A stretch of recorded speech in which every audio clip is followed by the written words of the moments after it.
Hi everyone, welcome to the Witching Week. Today is episode number 52. That's right, it's our birthday. We're 1 year old. We have done one whole trip around the sun together, so thank you so much. So grab a drink, get comfy, and let's jump into this birthday edition of the Witching Week. So welcome back everybody and happy birthday to us, whee! So yeah, this is a special birthday edition of the Witching Week. I was so excited to record this one. It just feels really, really special. So I just want to say hello to you all. If you've not been here before, if this is your first time here, then my name's Wren, I'm the Cemetery Witch, and every Friday we get together and have a really informal, witchy, pagan chat on all sorts of topics, mainly things that are related to paganism and witchcraft and to the seasons. So as we follow the wheel, we talk about that, we talk about the weather, we talk about the Sabbats, and it's just really informal. So today I am not drinking tea. I have got some Prosecco. I don't drink, so this is a really nice alternative to Prosecco. And I am burning my favourite, Patchouli Forest. It's like the incense of our channel, except they don't make it anymore. So you can still get hold of it, but it's not something that they're manufacturing, which I'm absolutely gutted about. So I'm trying to get into this well, it's not champagne, is it? Prosecco's not champagne, but it kind of tastes like it. Oh, it's got a proper cork and everything. Oh, this is going to be interesting. I really, really hope we don't get interrupted this morning. I've had like zero sleep last night, so today I've been on the drag. Here we go. Woo! Yay, happy birthday everyone. I can't believe we've done 52 episodes. So in truth, we've done, I think, just over a year already, but I haven't done an episode every single week. I think I've missed like maybe 4 or 5 throughout the year. So I wanted to make sure that we actually marked it at a time that sort of made sense. So here we are, and I don't know how long this little candle is going to burn for before it goes on my cake. I am going to eat this, so I'm going to keep an eye on that, but I'm not going to risk my cake. So where are we at? Yeah, just welcome if you're new here, and thank you so much for watching everybody, and a special thank you as well to the people who've been here from the very, very beginning and have watched every single episode. Massive pat on the back for you guys for putting up with me for that long. It's been such a great year, it really has. We've had so much fun. I've laughed, I think I've cried a couple of times, and you guys have really held my hand through a long, hard winter. This has really been the thing that's kept me focused, and it's been quite a tough year personally, and you guys have just made all the difference. So thank you so much. We've done 1 full year, and I just can't believe it. So what's coming up for the Witching Week? Well, there's going to be more sort of chit chat stuff, especially today, and then looking forwards, eventually I hope to get some decent camera equipment, although this little setup suits me quite nicely. But definitely looking, when I have a bit more time, to be able to give a little bit more to this channel. I'm still working on projects in the background, as you know. Once I get those finished, they have been a real labour of love. And yeah, I just hope that we just continue to grow and develop and evolve together. So thank you so much. And here's to the Witching Week. And here's to you all as well. And I absolutely know that I'm going to be burping drinking that, but hey ho. So what have you guys been up to this week? I can't believe that we're 2 weeks into September already. I think the hot weather has really sort of confused things a little bit. So we've just finished having a heat wave here. We had 32, sort of nearly 33 degrees for quite a few days. And it was just so strange, and it was really humid. because of the time of year. Obviously September is quite damp. You wake up in the morning and there's mist and there's dew on the grass. It was really humid. I'm just going to blow this out. It's looking like that weather is going to continue, not the 32 degrees, but the slightly higher temperatures. Apparently it's going to last into October, which is really good for us. We're hanging out. We can't really afford to put the heating on for quite a long time. So once upon a time in this house, the heating would go on in September and it would come off in May. So we're probably a little bit hardier now. However, come October time, it's going to really start to be quite hideous. So we actually in this house would like, well, I would, we would like that sort of 20-degree weather to continue for a while, and just, you know, keep us warm for as long as possible, really. So yeah, I think it's set to be quite an interesting autumn and winter. I have a feeling that we're going to have quite a bit of snow this year, and I don't know much about weather or weather patterns, but I wonder if a warm autumn is a precursor to a snowy winter. So we'll see, won't we? We'll see. It's going to be what you guys like to call spooky season soon. So yeah, Samhain's not far away. Next month, we haven't got long at all. In fact, we've got about, what have we got? We've got about 5 or 6 weeks, haven't we, until Samhain. So that's really exciting. And we have, excuse me, I told you, didn't I? We have the autumn equinox coming up in a week's time, which is really exciting, and again has just absolutely flown around. Like, it was only 2 minutes ago, it seems, that I was down in Glastonbury for Beltane. So yeah, what have you guys been up to? Tell me what you've been up to. Are you doing anything special today while you're watching to celebrate the Witching Week? I really hope so. I hope you've got yourself a treat in, something nice to drink. Yeah, I was just so excited about filming this one. So I've had a couple of people mention to me in the UK that despite the heat, that they have been feeling really sad, almost like sort of wintry blues. And one person mentioned that they wondered if it was SAD, seasonal affective disorder. And I had a real long think about this, and I don't think seasonal affective disorder kicks in that quickly. I mean, I don't know an awful lot about it. To me, I know it's about the light and how much light we receive, but I think it's actually a vitamin D deficiency, because I think that we're all quite deficient here anyway in the UK because of our position and the amount of sunlight we get. But I think it's too early, and even with the hot weather, it just seems strange that people would be feeling sort of fairly blue. And obviously some people don't like the winter and don't like the autumn, so that plays a part as well. But I was thinking about this, and I wonder if we're actually tapping into some sort of ancestral energy. So I said that it gets quite cold here in September living in a house like this, and it got me thinking about like Victorian times, and it got me thinking about the fact that, you know, if you go even further back, people would be concerned about the winter. They'd be worried about their animals, they'd be worried about their livestock, they'd be worried about old relatives. I mean, a lot of people die in the winter, and it is a tough, hard time to work through.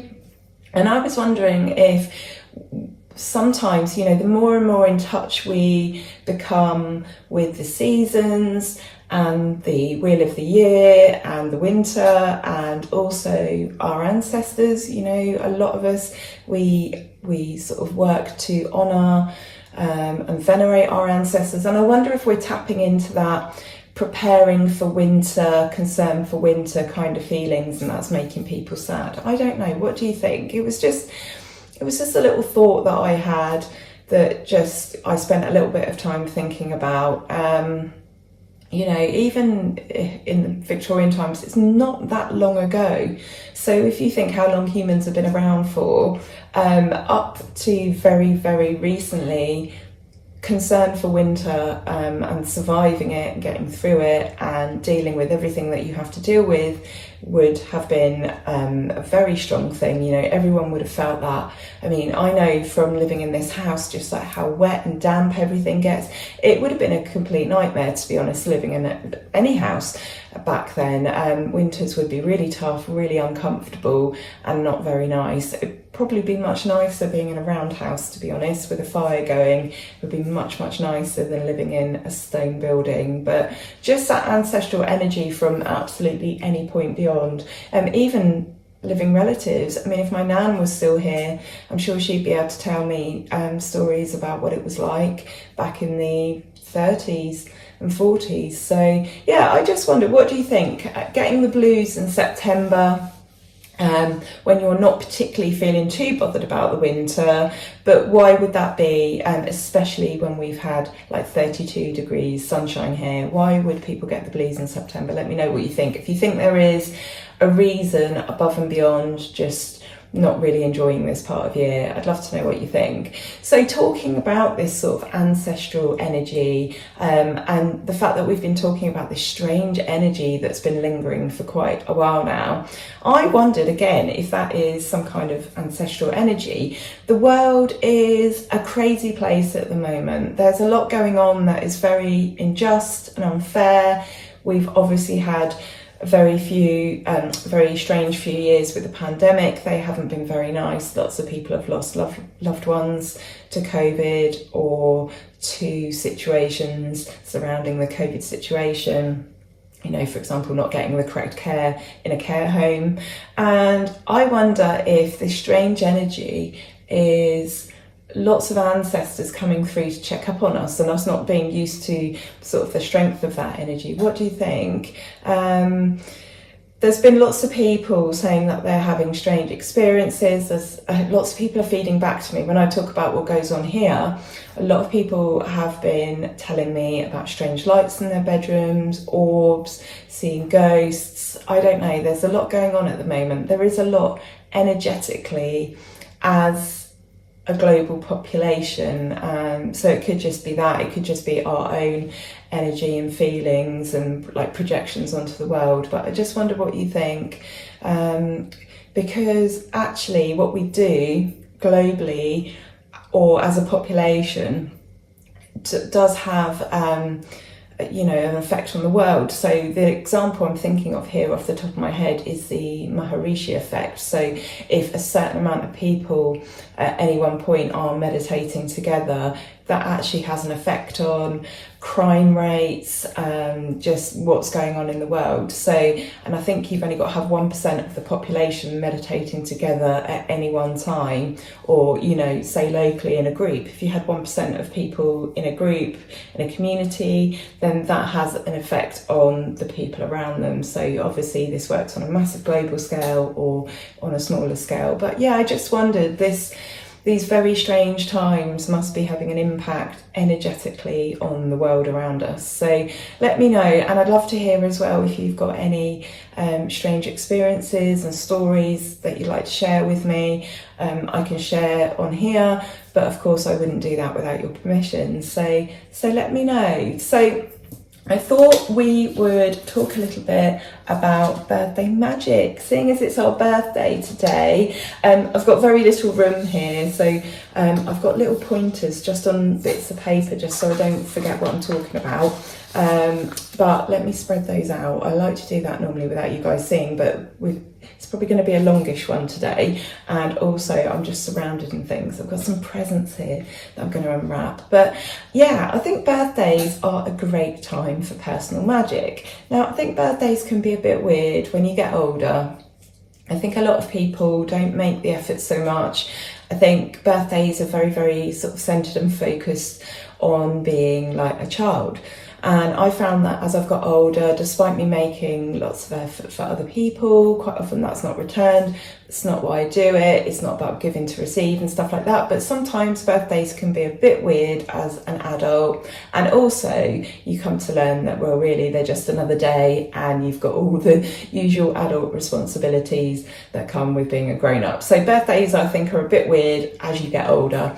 But I have sought to make them feel really special. I used to have a partner who just didn't bother with my birthday. In fact, he did everything he could not to bother with me on my birthday. He avoided me, he would never get me a card, and we weren't together that long in the end, but he was just really, really funny about birthdays. And it was only when we split up that suddenly, for several years after, he would always send me a message and make a fuss, and it was just his way of trying to get me back. And that really unsettled me for many years, and I used to dread birthdays. I used to absolutely dread them, worry that I was just going to feel really, really bad and really shit like I did then.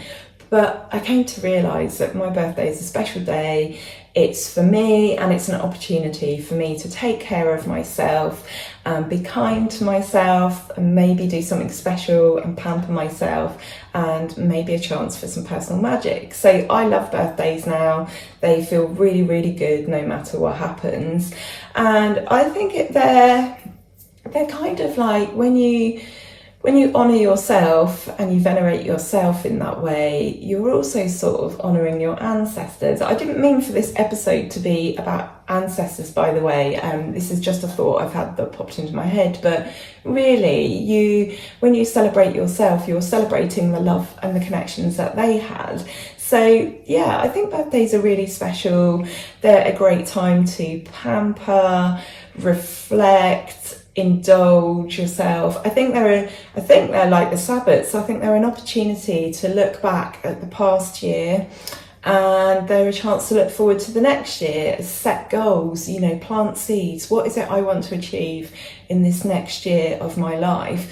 And they're obviously an opportunity to celebrate, whether that be with others or even just on yourself. I quite like having some time alone on my birthday to just to celebrate and to just, and I'm not talking about an arrogance or a self-indulgence here. I'm just talking about, if there's one moment in the whole year that you get to focus a little bit on yourselves, excuse me, then why not do that on your birthday? And so in a way, it becomes a bit of a sort of a special magic ritual, by doing this over and over again. So I wanted to talk a little bit about birthday candles that you see on cakes, because they are a brilliant, brilliant magical tool. And now you can get them in just about every colour. They're easy to find, they're cheap, they're accessible. I mean, I got this one in the local co-op, and they had little birthday candles, and they had some longer, thin ones as well. They've got quite a good birthday selection now. And they had them in every single colour. I'm not joking. They had gold and bronze and silver. They had all the colours of the rainbow. I think they even had some brown ones. So they're absolutely perfect for personal magic and for any magic. They are not something that's going to draw attention. So if you're still in the broom closet, you can even leave them laying around. People aren't going to suspect that you are up to no good. They are cheery, so they're very good for magic related to children, for magic related to purity and innocence and fun, and they're brilliant. They're great for magic on the move because they're so small. You can pack them into like mini altar tins or mini magic kits, and they've got a very quick burn time. So if a spell needs you to have a candle that has to burn all the way down, or you're just very, very short on time, then birthday cake candles are brilliant. And they're becoming less and less like those old-fashioned twisty white ones. You get like blue and white or pink and white or yellow and white. Now they are quite often you just get very plain cylindrical candles with no fuss. So I absolutely love birthday cake candles. I just think they're so magical, and they do make you think of birthdays when you're younger, and birthday cakes, and celebration and joyfulness. So they are absolutely brilliant for happiness spells, anything that's like really uplifting.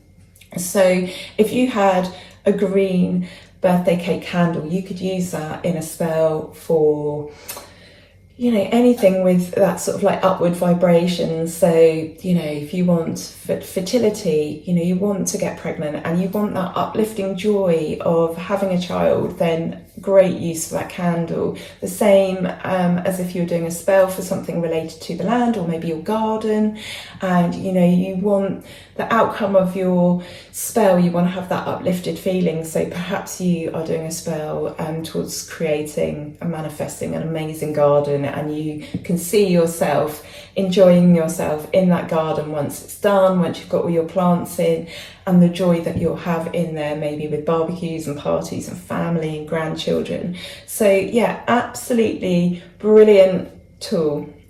So yeah, what else is there to say about birthdays? Yeah, I think the other thing I wanted to say is that in all your spells and your workings, and we've spoken about this before, you are the magical ingredient. You are the magic. So I think that is really important to celebrate. So I'd like you all to perhaps not make a promise exactly, because it's not up to me to ask that of you. But I would like you to try, if you don't enjoy birthdays and they are a source of unhappiness and trauma, I want you to start to work on the idea that actually birthdays are special and they don't have to involve other people. Maybe you live alone, maybe you don't have much in the way of family or friends, or you don't have a partner.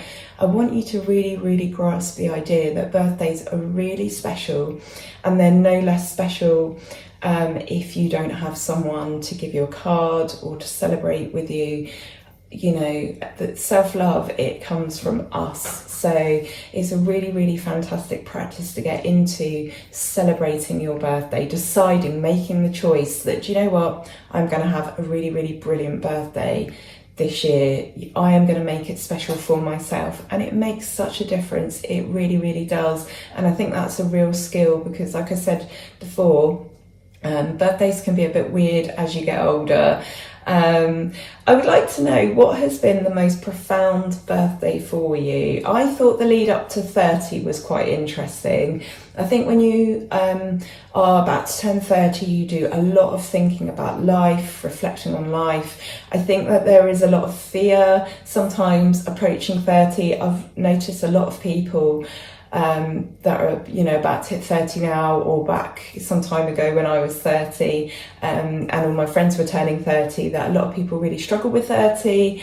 But then when they hit it, like me certainly, I didn't worry too much, but it was definitely the birthday I found the most, not challenging, I don't want to say challenging, but the one I thought about the most. Like, I didn't think about 40, that wasn't even on my radar. But 30, I spent a lot of time thinking about turning 30 and what that would mean and what that would feel like. And then when I got there, it was absolutely brilliant, and I absolutely loved my 30s. And 40 was brilliant, and I'm loving my 40s. I'm sort of you know, working my way well into it now. And absolutely, yeah, I just think it gets better and better. And I think that's because we grow and we develop and we make the most of things and we really understand life. And so, yeah, 30 was probably the most interesting. What do you think? What have been your most wonderful birthdays, your most profound birthdays? And it doesn't have to be like a round number like 30 or 40, it could be 27 but I would absolutely love to know. Maybe you did something really, really amazingly special on one of your birthdays, like absolutely out of this world special. Let me know. Let me know how you feel about birthdays. Do they bring you joy? Do they bring you sadness? Are you working on trying to make them better for yourself? Let me know what you think. They were quite traumatic for me for quite a long time, as was Christmas. Lots of, you know, sort of personal situations, like when my daughter was small, and I found myself a couple of times having Christmas evening on my own. I found that quite difficult, but I think as I get older, I think those things get easier and easier as you get wiser and wiser. Like now it's like, ooh, an opportunity to just chill out by myself and do all the things that I want to do. So yeah, let me know. And if you're a younger person and you are struggling with birthdays and, you know, they're perhaps not what you thought they would be, then they do get better. They do get better. I think so anyway. So as we're talking about birthdays, let's have some birthday presents. So I've got a couple of, well, they're books that I want to share with you. But because I'm a complete wally, I decided to wrap them up. I know what they are. I'm going to tell you about them. But I thought to get in the spirit of birthdays, and actually hubby did buy these for me, so, and it was a little while ago, so this is like getting them as new. So just open them both up. How are you all doing today? Let me know. Maybe it's your birthday today. If it is, then happy birthday. Maybe it's your birthday this weekend. Oh, that's reminded me actually. I was meaning to give you the times. Right, I've got the time. I'm just gonna change tack a little bit here. I've got the times for Avebury. If you were down in the area for the autumn equinox, then these are the times. I meant to write this down and do this at the end, but we're gonna just take a detour here and do it now. So the following ceremonies are planned at Avebury. So Thursday, the 21st of September, sunrise 6:44 a.m. and sunset is 19:01. Saturday, the 23rd of September, which is the actual equinox, sunrise 6:47 in the morning, and then we've got the astrological equinox at 7:50 in the morning, and then sunset will be 18:57. Now in the middle of that day there is the Lady Circle in the Moon Cove at 1 and the Free and Open Gorset in the Sun Circle at 1:30. So the Sun Circle is the main one opposite the pub. So you have to cross the road and go through the little gate, and there are some stones, and then the Moon Cove is kind of like at the back. So I think you have to go round the side of the pub and then in through the gate. But yeah, you've got the sun and the moon, but the Sun Cove is the one directly opposite the pub. That's kind of like where all the main celebrations go on. So if you've been to Avebury before, or you've been there for other events and that, you probably know that anyway. But yeah, and then Monday the 25th of September, there is a sunset observance, 18:52, and then Tuesday the 26th of September, 12-hour sun observance from 6:52 to 18:50. So that must be the equinox. So I think I might have explained last week about the equinox and the equinox. No, that's in a video, I think. I don't know, I lose track. But basically, because of refraction, you have the point of the autumn equinox, which is the 23rd, but a few days after the autumn equinox you have the equilux, which is when we do have exactly 12 hours of light and 12 hours of darkness, and that doesn't happen on the equinox for us stood where we are on the earth because of refraction. So although that's what we've got, we don't observe that until a few days later. So it's the same with the spring equinox, and that happens a few days before the spring equinox, and it happens a few days after the autumn equinox. So yeah, so there we celebrate, you know, the point of balance, the exact point of balance, but then we celebrate the exact point of light that we receive, which is a few days later because of refraction. So I hope that makes sense. So this is a book I have always wanted. I'm sure a lot of you will have read this already. It's called Women Who Run with the Wolves, and it's about the wild woman archetype. It's about the wild woman that we all have, we all have within us, and I'm sure that, you know, as men you have an element of this wild woman within you as well. This is a book that people say that every woman should read, and then that every man should read as well. So Maya Angelou here has put everyone who can read should read this book. So this has been described as a gift of profound wisdom, insight and love, an oracle from one who knows. And it is basically just about the inner life of women, and it's about reclaiming and rejoicing in our feminine powers. So I've always wanted to read this. I'm still collecting these books and like not getting any further with my reading. I really must try to read more. I think because I read throughout the day as I'm writing stuff and I'm preparing stuff, and you know, I read a lot of things on my iPad. So I'm always reading, but now it's just got quite difficult, the sort of picking up a book, and I'd really got into the habit of doing it and was doing really well, but just recently in the last few weeks I've just been really rubbish at it. And as we head into this darker part of the year, it's actually really difficult to read in bed because the top half of you out of the bed is just so cold that in the winter I just get like straight into bed and I'm like straight under the covers. But I'll have to keep my jumpers on and try and sit and read upright in bed before I get under the covers. I've also got 78 Degrees of Wisdom by Rachel Pollack, who we spoke about earlier on in the year. She actually died, and this is described as the Bible of tarot readers, and it's just like a deep dive basically into tarot. It's modern psychology brought to sort of the ancient esoteric symbolism that's found within the tarot. So this is actually one recommended to me by my cousin Liam, so thank you. And yeah, I'm looking forward to reading that one. There's some images in here just of the cards and some little not work illustrations, but yeah, I'm looking forward to getting into that one, and I will share I will do some proper reviews on those and let you know what I think of those. So talking of books, you've probably seen, I shouldn't drink that, should I? I need to wait until after the video, but I've done 7 wonderful witchcraft books. You've probably seen. That was part 2 to a part 1.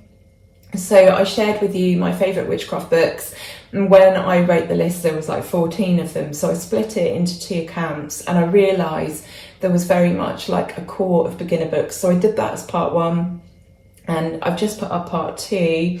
That was on Tuesday, and I've got some more videos to come that I've already done, edited and uploaded for you. So we've got one on the Wheel of the Year, we've got one on visiting cemeteries, we have got casting a circle, 4 out of 5, and then there's some little snippet videos on like just thoughts on which are taken from the Witching Week, and I just pop those up. Sometimes when I do these chats, there'll be like little sections where they make a lot of sense and they're not like chit chats, so I split them out and put them up because they're quite helpful, and they're quite helpful for sort of people that are new to the channel, they just want to check out what I'm all about.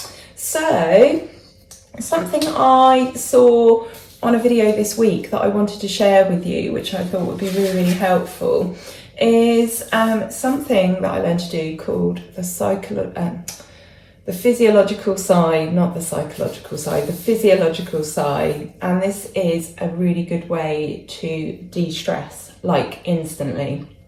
So lots of people will teach you breathing techniques and like doing this and that with your nostrils, and it all gets a bit complicated. This is a breathing exercise, but there's like nothing to learn. So basically, I learned from this video that to speed your heart up, then you would do a long inhale, so you take in a lot of air, and you do a short exhale, and you can speed your heart up like that. So conversely, you can slow your heart down by doing a quick inhale and a slow exhale. And I found myself doing this, I do this naturally, but to absolutely instantly de-stress. So we're not just talking about taking in a breath and then letting it out slowly, and that does help, but to completely remove stress and regulate your nervous system, you do this. Now, I'm just going to say before I tell you how to do it that it does sound counterintuitive, because it seems like you're taking more air in, which is how you speed up your heart, but it's completely different. So we do 2 inhalations and then 1 long exhale. So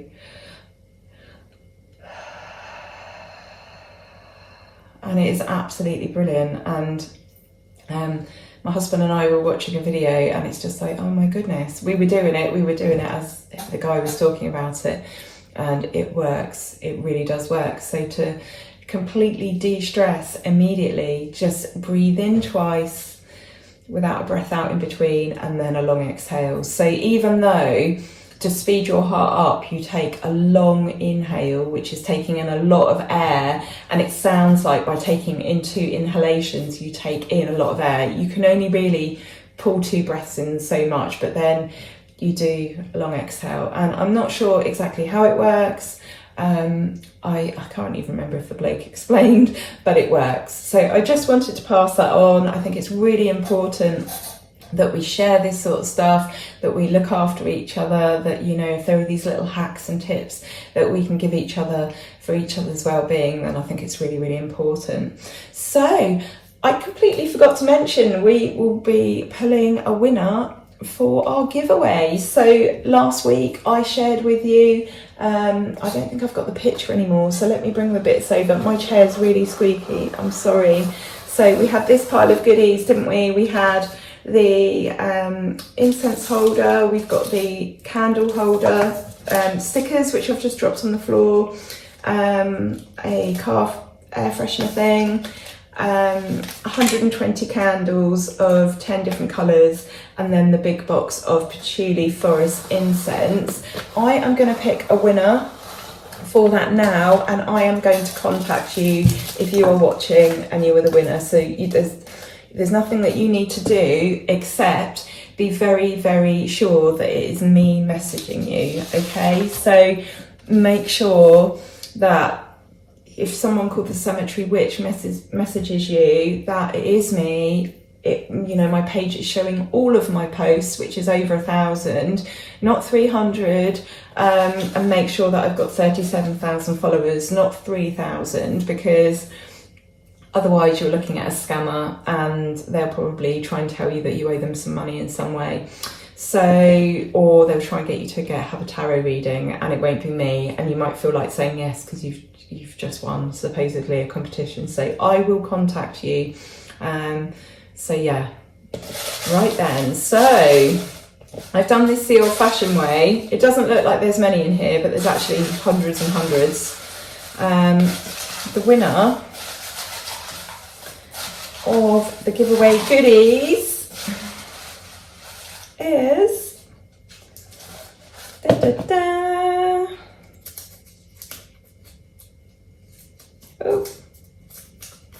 is Raw Eden Beauty. You have won. Thank you so much. Thank you so much for supporting me and for being there. And yeah, I'll get those bits in the post to you. I will contact you first. So what's next? Cards for the week ahead, I suppose. Yeah, so tell me what's going on in your world. I would love to hear. I must say I feel very dishevelled today.